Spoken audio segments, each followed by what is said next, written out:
Not long ago, the commenter DDB issued Michael K. Vaughan of Vaughan Manor a final note that he must organize a new BookTube event by July where a state of war will exist between us. I have to tell you now that such an order has been enthusiastically received, and consequently, BookTube at War will commence in July. Hello everyone, welcome to and welcome back to my channel Book Time with Elvis with me, Mark. I hope so much you're doing very well. I haven't been around much recently. I've been quite busy. I've done the lives and there's another one coming up later today. But I thought I'd join in with the rest of my cohorts and announce the fantastic event of BookTube at War coming in July, as you heard in the intro to this video. The event was suggested by commenter extraordinaire DDB, and Michael K. Vaughan took up the challenge, as you have no doubt seen. And there is a great raft of other wonderful hosts who, I don't know, they haven't been mentioned in other people's videos, so maybe I won't mention them yet because it probably isn't confirmed. You'll probably tell as the announcement videos go out, of course, who those wonderful co-hosts are. And this is a celebration of all things war fiction in the month of July, because of course we all know that we desperately need another reading event in July. But this is a wonderful event. It's kind of bread and butter to someone like me. It fits right in with the kind of stuff I enjoy reading. And there's a huge swathe of things that you could read for this event. Now, I just pulled a few things off my shelf, some kind of suggestions, I suppose. But as we go forward in time and I narrow down my pile of possibilities, I will, of course, let you know. And I might make a few videos with some other suggestions. I mean, I was thinking perhaps I might just, for example, read a load of works by G.A. Henty, for example. You know, that would fit in. That would fit in very well. The Legion of the Damned by Sven Hassel is on my list of possibilities at the moment too. Excuse me. But you might want to keep it classic. You might want to try something like the Romance of the Three Kingdoms, the Warring States period in China. Now, the historical period itself is real, but of course this is a romanticized version or a fictional version of that real period. You know, I've got a 2-volume set here. You might want to give it a go. You might not.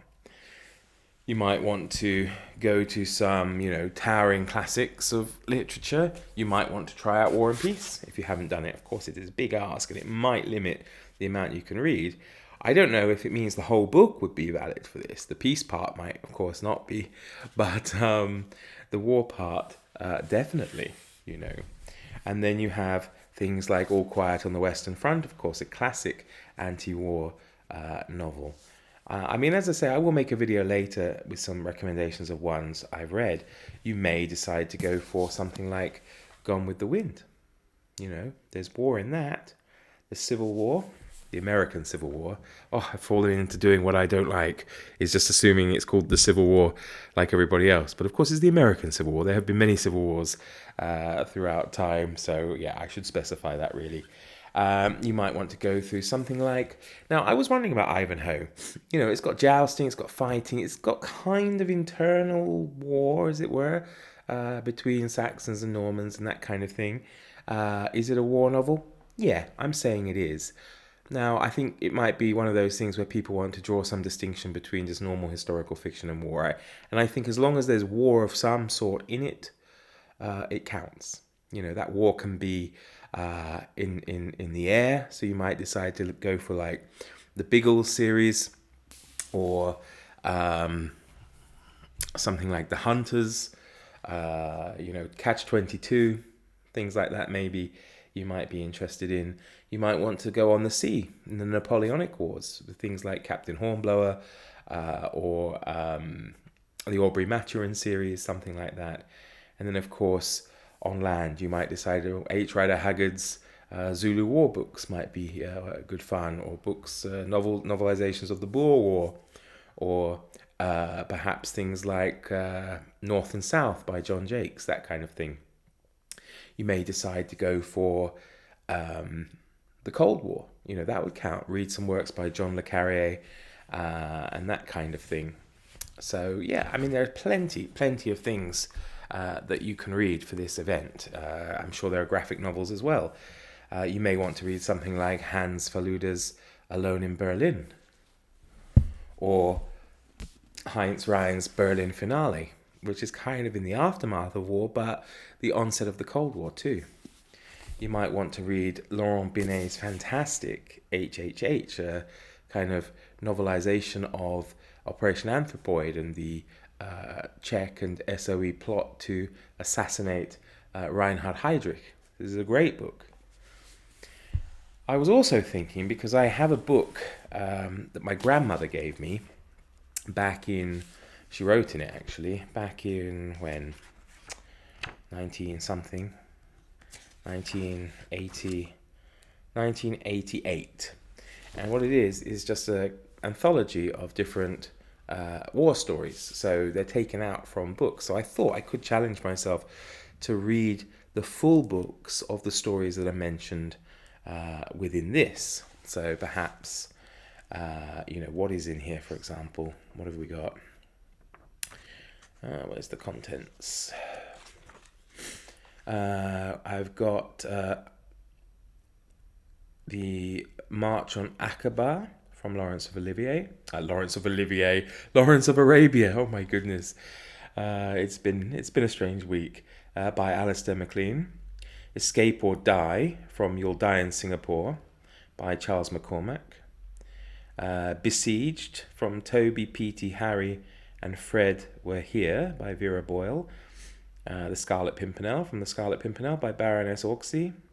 Welcome to Off Flag 21B from The Tunnel by Eric Williams.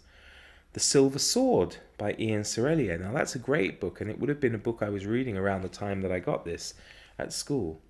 You may decide to go the science fiction route and look at The War of the Worlds by H.G. Wells, or Nelson's Last Day by John Simpson, The Beginning of the End by Anthony Buckley, The Exeter Blitz by David Rees, The Man Who Killed Hitler by Hayden McAllister, The Red Knight Dies from the Friendless Sky by Alexander McKee, Jewel in the Sun from the Three Musketeers by Alexandre Dumas, A 3 Days Chase by Captain Basil Hall, The Carrier from Biggles' Pioneer Air Fighter, which I mentioned already, by Captain W.E. Johns, The Survivor from Navy Eternal by Bartimus.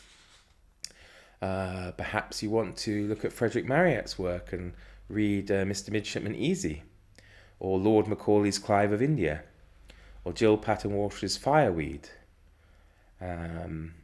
or some, we can't do any non-fiction. If you want to do non-fiction, then you can join in with Historathon, another fantastic event that will allow you to do non-fiction. I say that because there's an extract in here from General Cavalier Mercier as Waterloo Journal. So you have A Game of Soldiers by Jan Needle, Escape from Campo 12 by Brigadier James Hargist, The Black Arrow by Robert Louis Stevenson, The Last of the Mohicans, of course, by James Fenimore Cooper, The Man with the Donkey by Sir Irving Benson, Open Cockpit by Arthur Gold Lee, The Man Who Saved London by George Martelli, The Last Enemy by Richard Hillary, The Spur and the Lily by Howard Jones, The Scarlet Imposter by Dennis Wheatley. So, that's what's in here. Might be quite a lot, but a big ask to try and read all the books that are mentioned in here. And it's not too huge. They're just kind of excerpts from the actual war stories that are, in wider books. But they're just kind of the action parts, I suppose, condensed into this. But it is a nice little book, and it has got some really good illustrations. So there's like this one here from the Three Musketeers, as well as maybe, what is this one? I guess this one is from, I don't know what that one's from. Yeah, I think there's one. Is there one from the Silver Sword? Got the Scarlet Pimpernel there. But yeah, so I think it's going to be a really fantastic event, and I hope so much you're going to join us. Let me know in the comments below what you think about it, what you think about some of the suggestions I've made. Make your own suggestions down below. And yeah, I look forward very much to hearing from you. So everybody, do take care. Let us therefore brace ourselves to our duty, and so bear ourselves that if BookTube and its commenters last for 1,000 years, men and women will still say, this was their finest event.